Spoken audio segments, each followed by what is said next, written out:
कहो खुदा से मेरी मुश्किलें बड़ी हैं, ये मत कहो खुदा से मेरी मुश्किलें बड़ी हैं, ये मुश्किलों से कह दो मेरा खुदा बड़ा है।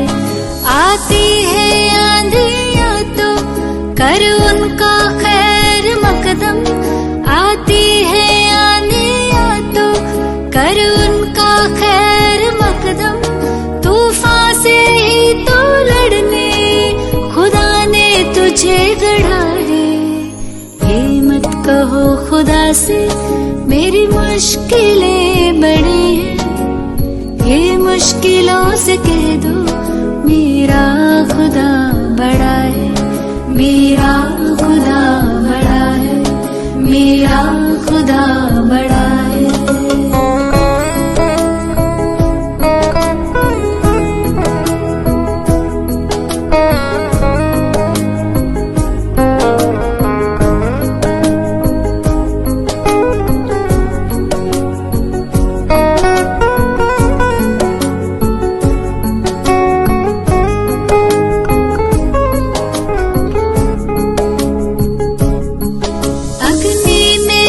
के सोना है और भी निखरता, अग्नि में तप के सोना है और भी निखरता, दुर्गम को पार करके हिमालय कोई चढ़ाए। आए और तब से सामने आए तो थोड़ी ये ज्यादा हाईलाइट हो गई, पर ऐसा नहीं है। केसेस तो भी कुछ टाइम से काफी ज्यादा बढ़ ही रहे थे और कोविड के बाद काफी ज्यादा और बढ़ रहे हैं। तो अब क्या होता है कि ज़्यादातर हम बात करते हैं कि भाई हमें फिजिकली ठीक रखना है, फिट रहना है। हम बात करते हैं, हम पुलिस फोर्सेस में बात करें, मिलिट्री पैरामिलिट्री में सब में बात करें कि हमें फिजिकली फिट रहना है। बट उससे ज़्यादा जो एक बहुत महत्वपूर्ण एंगल है वो हो जाता है हमारा जो मेंटल हेल्थ है, उसको कहीं ना कहीं हम इग्नोर कर देते हैं। ज़्यादातर मैं बहुत सारे मेरा काम ज़्यादातर रहता है, स्पेसिफिकली दिल्ली पुलिस के अंदर भी बहुत सारी इस तरह की एक्टिविटीज सब कुछ चलती रहती है। तो सबका एक कंसर्न हमेशा रहता है कि प्रेशर इतना ज़्यादा है, बहुत सारी चीज़ें चल रही होती है दिमाग के अंदर, तो कैसे करें। वो स्ट्रेस तो है ही है, क्योंकि कई बार ड्यूटी आवर्स का कोई टाइम नहीं होता है, या कई बार हमारी नींद पूरी नहीं हो पाती है, और भी फैमिली की टेंशन, ऐसी बहुत सारी चीज़ें रहती है कि ठीक है फिजिकल लेवल पे हम लोग थोड़ा ध्यान रख लेते हैं पर उस पर ध्यान नहीं रख पाते हैं। देखिए इसमें एक चीज़ समझने वाली बात है, अगर हम रिसेंट के जितने भी ज़्यादातर केसेस देखें तो फिजिकली फिट तो वो सभी दिखते ही थे, फिजिकल लेवल पे सब अपना ध्यान रखते ही थे। तो फिजिकली फिट होना और हेल्दी होने में बहुत ज़्यादा फर्क है। और रिसेंटली जितने भी हमने केसेस देखे उसके अंदर एक बहुत ही महत्वपूर्ण जो कॉज समझ में आया वो आया स्ट्रेस लेवल, कि आप स्ट्रेस को किस तरह से कोप कर पाते हो, कैसे मैनेज कर पाते हो।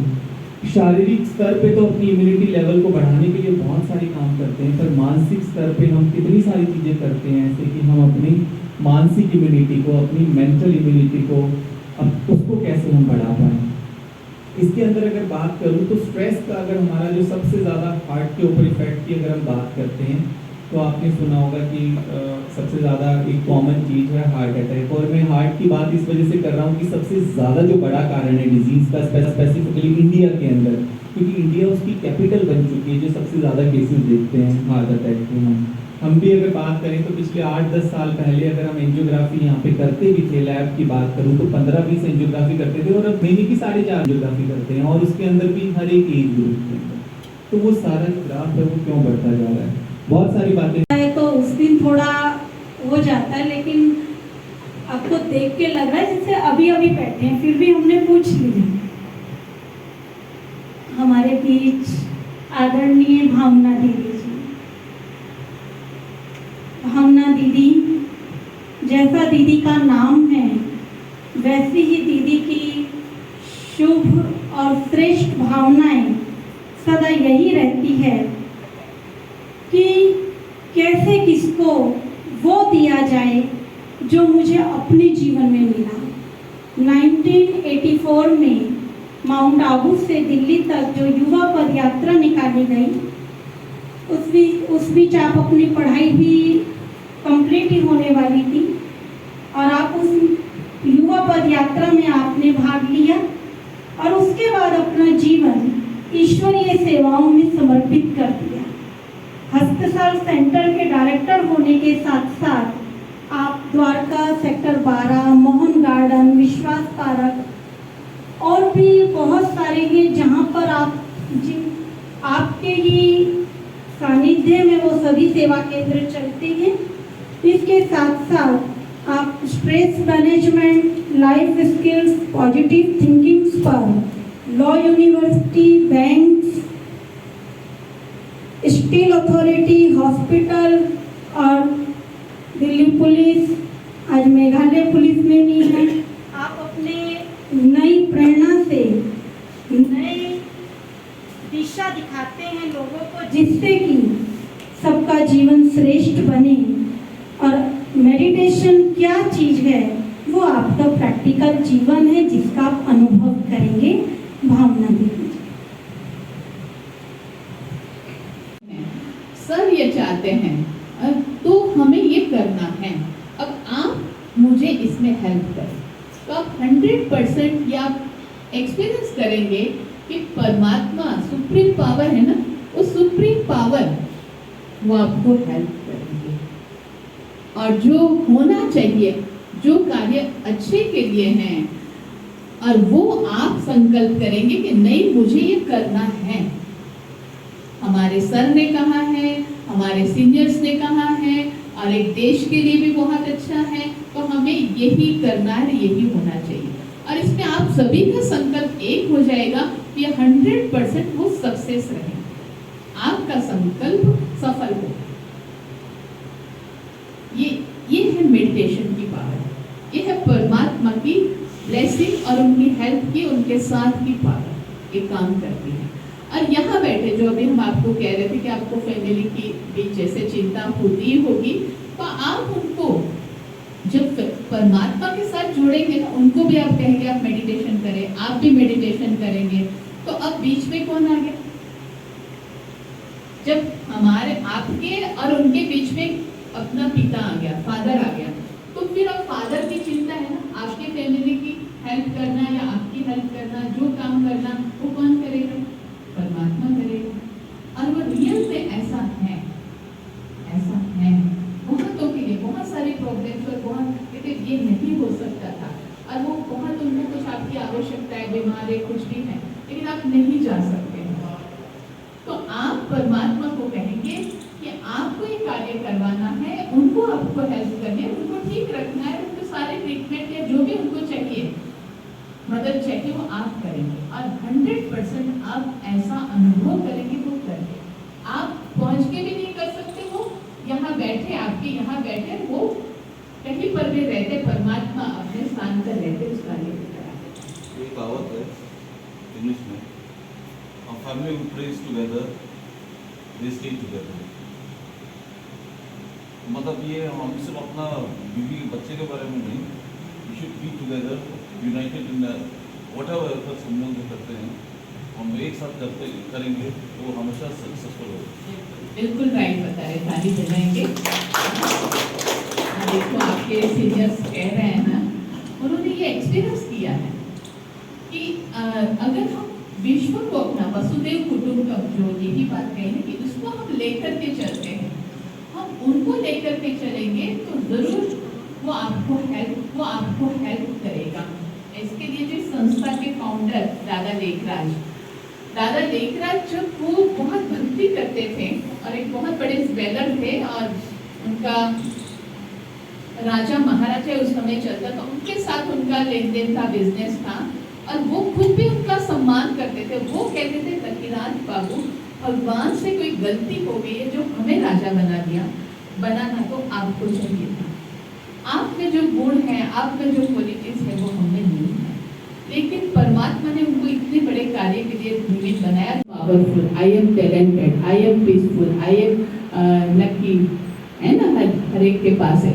यह ब्लेसिंग है परमात्मा की, और ये आप रियल में है, उसको याद रखना। वही मेडिटेशन में हमें उसका थॉट क्रिएट करना है, सोचना है, सोचने के बाद उसे देखना है, और देखने के बाद उसको अनुभव करना है, उसको प्रैक्टिकल में लाना है, उसको हर कर्मों में। जैसे कहा ना, कभी कभी गुस्सा आ जाता है, नहीं, आई एम ए पीसफुल, जब आपकी रोज की प्रैक्टिस वहाँ काम करेगी, मुझे गुस्सा नहीं करना, मुझे शांति से उसका सॉल्यूशन निकालना है। इस प्रकार से वो पावर आपके अंदर में आती जाएगी। जैसे बहुत गुस्सा करने वाले वो भी शांत हो गए, बहुत टेंशन करने वाले वो भी ठीक हो गए। मैं एक मेडिकल डॉक्टर भी हूँ, इसलिए बता सकता हूँ आपको कि सबसे ज़्यादा आपको स्ट्रेस भी एक गुस्सा या आदमी को जो बहुत ज़्यादा दुख हो जाता है ना, वैसे क्या होता है, रेस्पिरेटरी रेट बढ़ जाता है कि नहीं? आपका सांस लेने का रेट बढ़ जाता है, हार्ट रेट भी बढ़ जाता है। मानते हो? महसूस किया है ना जी? इससे क्या होता है, बॉडी के सेंट्रल ये वैस्कुलर सिस्टम जो है उसके ऊपर दबाव पड़ता है। अब तब हार्ट रेट बढ़ जाती है, तब ब्लड का आगे ऊपर चढ़ने का और नीचे उतरने का स्पीड भी बढ़ जाती है। जब ये बढ़ जाती है, जब फ्रिक्शन ज़्यादा हो जाती है ब्लड वेसल्स के अंदर, जब फ्रिक्शन ज़्यादा हो जाती है, ब्लड क्लॉट होने की चांसेस भी ज़्यादा हो जाती है। जब ब्लड क्लॉट ज़्यादा हो जाती है, तब हार्ट रेट्स की संभावना भी बढ़ जाती है। आप समझ गए स्ट्रेस की और हार्ट रेट की क्या रिलेशन है, समझ गए ना आप लोग? एक सिंपल सा एक्सप्लेनेशन। इसलिए यदि अगर हम स्ट्रेस को अच्छे से मैनेज कर पाते हैं, आवाज़ तो आ रही है ना? चलिए अप एंड डाउन करिए, मैं सीधे बात कर लेता हूँ। इसलिए यदि अगर आप अच्छे से स्ट्रेस मैनेजमेंट कर पाएंगे तो आपका हेल्थ भी बढ़ेगा, आपका आयु भी लंबा हो जाएगा। अब आप आयु स्ट्रेस कैसे कम करेंगे? तो स्ट्रेस का ये है कि मानव का सबसे बड़ा प्रॉब्लम है अहम, ईगो।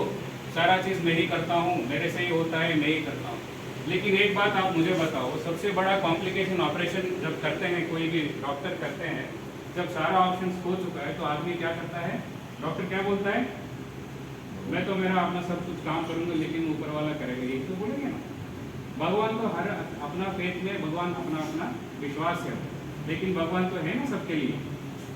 अपना अपना धर्म में हम लोग अपना अपना विश्वास करते हैं, लेकिन भगवान तो सबके लिए है। ये बात मानते हैं आप लोग? तो डॉक्टर तो वही बोलता है ना, मेरा सारा, मेरे जो कोशिश करना था मैंने कर लिया, अब ऊपर वाला का है।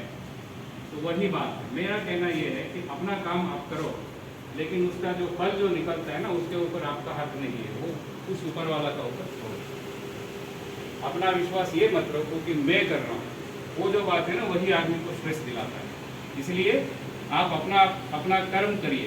एक बार हो, 2 बार हो, 3 बार हो, वी कैन से कोई incidence, but it was not because ये 1 बार नहीं, 2 बार नहीं, 3 बार नहीं, कई बार हुआ। ओनली डिफरेंस बीइंग कि कभी अगले दिन मुझे जवाब मिल गया, कभी एक दिन छोड़ दिया, लेकिन 1-2 दिन के अंदर मेरे जितने भी डाउट्स थे वो क्लियर हो जाते थे, और मुझे किसी से, न किसी बहन से, न किसी और से अपने डाउट्स क्लियर करने की कभी आवश्यकता नहीं है, क्योंकि ऑटोमेटिकली थॉट रीडर कहते हैं, भगवान सबसे बड़ा थॉट रीडर है, उसके बाद महाराष्ट्र के अंदर अपने आप क्लियर हो गया। वहाँ से मेरा जो इंटरेस्ट होता है जनरेट हुआ, मुझे महसूस होने लगा कि मेरी लाइफ के अंदर कुछ पॉजिटिव चेंजेस आने शुरू हो गए हैं। उसके बाद मुझे मौका मिला माउंट आबू जाने का 2012 के एंड में। मैं राजधानी से गया था, और फॉर्चुनेटली मेरे कंपार्टमेंट के अंदर अन्ना हजारे जी भी मेरे कंपार्टमेंट में ट्रेवल कर रहे थे, और वो भी उसी फंक्शन के लिए माउंट आबू भी जा रहे थे। वहाँ जाके जैसे मैं शांति वन के अंदर घुसा, मुझे ऐसा लगा कि मैं शायद किसी दूसरी दुनिया के अंदर आ गया हूँ, जो दुनिया मैंने कभी न देखी न सोची थी। वहाँ पे जो सेंट्रल हॉल है जिसके अंदर क्लासेस चलते हैं, उसको डायमंड हॉल बोलते हैं, वो एशिया का सबसे बड़ा पिलरलेस हॉल है। वहाँ सुबह की मॉर्निंग क्लास के लिए तकरीबन 25-30 हज़ार भाई बहन फरिश्तों की तरह चारों तरफ से चलते हुए आ रहे थे, तो लोग सेंट्रली लोकेटेड हॉल। विश्वास नहीं करेंगे, 25-30 हज़ार व्यक्ति इकट्ठे एक हॉल की तरफ जा रहे हैं, और पिन ड्रॉप साइलेंस, कोई भी आवाज़ नहीं, कोई शोर नहीं, कोई बातचीत नहीं, और इतनी गहन शांति, अनबिलीवेबल। मैंने तो कभी ऐसी शांति की साइलेंस महसूस नहीं की। वो बात दूसरी है कि हमने वो पैथरी साइलेंस भी एक्सपीरियंस किया, आप इस वजह से आपने की होगी, खासकर हाईली एक्टिव फील्ड एरियाज और हाईली एक्टिव एल्टीट्यूड एरियाज, जहाँ पत्ता भी हिलता था तो ऐसा लगता है कि कोई मौत की वो आ रही, जहाँ हज़ार क्षण गिरते थे, और उसके बाद जब शांति होती थी, जो शनिंग रुकती थी, तो उस टाइम जो शांति होती थी, बट वो शांति में डर होता था, जो कि ये शांति थी ये बहुत आपको मन को सुकून देती थी, खुशी देती थी, आनंद देती थी, और ऐसा लगता था कि बस जो पाना था सब पा लिया, अब और मुझे कुछ चीज़ की जरूरत नहीं। उस समय वो महसूस हुआ। इनफैक्ट मैं आई थिंक वर्ड्स के अंदर आपको एक्सप्लेन भी नहीं कर पाऊँगा जो मेरी उस टाइम अनुभूति थी, फीलिंग। मेरा एक ही दिन का प्रोग्राम था, अगले दिन अर्ली मॉर्निंग फ्लाइट, कुर्सी पे बैठ जाए तो बहुत मज़ा आया। It was very very surprising कि जो आदमी 20 मिनट नहीं बैठ सकते हो कैसे इतनी देर तक बैठ गया। तो इसने और मेरे कोर्स को फाइनलाइज कर दिया कि जिस रास्ते पे मैं चल रहा हूँ वो रास्ता मैंने बिल्कुल ठीक चुना है, और शायद इससे बढ़िया रास्ता मुझे अपने आप को जानने में, भगवान को जानने में सही रीति और उसको पहचानने में और उससे मिलन मनाने में इससे बढ़िया रास्ता और कोई नहीं हो सकता है। उस एक चीज़ मैं बताना चाहूँगा, जो वहाँ पे एक्सपीरियंस मैंने बताया हुआ है मेरे को माउंट आबू के अंदर, ये सबको हो ना हो, ये डिफरेंट एक्सपीरियंसेस होते हैं। लेकिन मेरा सेंटर में जो मैं जाता था वो मैं रेगुलर बेसिस पर जाता था, जहाँ से मुझे शक्ति मिली, मुझे स्टेबिलिटी मिली, मेरी सोच में परिवर्तन आया और मेरी स्थिति इतनी ऊंची हुई जिससे कि मुझे वो आनंद मिल पाया। अदरवाइज अगर आप एक टूरिस्ट की तरह जाते हैं वहाँ पे माउंट आबू या 1-2 दिन के लिए में जो कॉन्फ्रेंस होती है उसके लिए जाते हैं तो शायद आप ये अनुभव ना कर पाए। इसलिए ज़रूरी है कि आप सेंटर के अंदर जाइए, रेगुलर क्लासेस करिए, उसके बाद ही उसको बेनिफिट मिलेगा। इट्स लाइक जैसे कोई ऑपरेशन के अंदर आप नए जवानों की टोली लेके चल दो और वहाँ ऑपरेशन कराओ, और चाहे उसी टोली से आप 10 दिन बाद विदाउट ट्रेनिंग सेम ऑपरेशन कराओ तो भी I don't think there will be any difference. लेकिन अगर वही ऑपरेशन आप ट्रेन आदमियों से करवाते हो तो उसके अंदर experience will be totally different. वही चीज़ है कि आप एज ए टूरिस्ट जा रहे हो वहाँ पे, एक आप सेंटर के थ्रू प्रॉपर मेडिटेशन करके सीख के तब जा रहे हैं, वो अंदर है। तो ये बहुत बड़ी उपलब्धि है और मैं आप सबसे रिक्वेस्ट करूँगा कि आप जाइए। खासकर फोर्सेस के लिए तो बहुत ही ज़रूरी है ये पीस ऑफ माइंड मिलना, ये स्ट्रेंथ मिलना, जहाँ आप अपना कार्य आसानी से, शांतिपूर्वक और बड़ी स्टेबिलिटी से कर पाएंगे। Thank you. ओम शांति। थैंक यू राजवीर भाई का कि अपने जो इन्होंने एक्सपीरियंस शेयर किए। हम भी 11 ईयर्स से वो प्रैक्टिकल देख भी रहे हैं। द्वारका सेक्टर 12 में रेगुलर क्लास करते हैं। थक तो नहीं गए बहुत देर से सुन रही? नहीं। हमने कहा ना ऑन ड्यूटी का ये बेनिफिट कि आप बहुत अटेंशन में हैं। लाइफ में लेकर आना है, अप्लाई करना है इस पर। करुणा और दया का एक संकल्प संसार को, आप बोलेंगे हमारे साथ, संसार को एक परिवार मानकर मैं हर व्यक्ति से भाईचारे की भावना से संवाद करूंगा। मैं अपने मन वचन और कर्म से किसी को दुख नहीं दूंगा। मैं सभी धर्मों का सम्मान समभाव से करूंगा। मैं प्रकृति और पर्यावरण का सम्मान करूंगा। देश में शांति बनाए रखने के लिए मैं प्रतिदिन 15 मिनट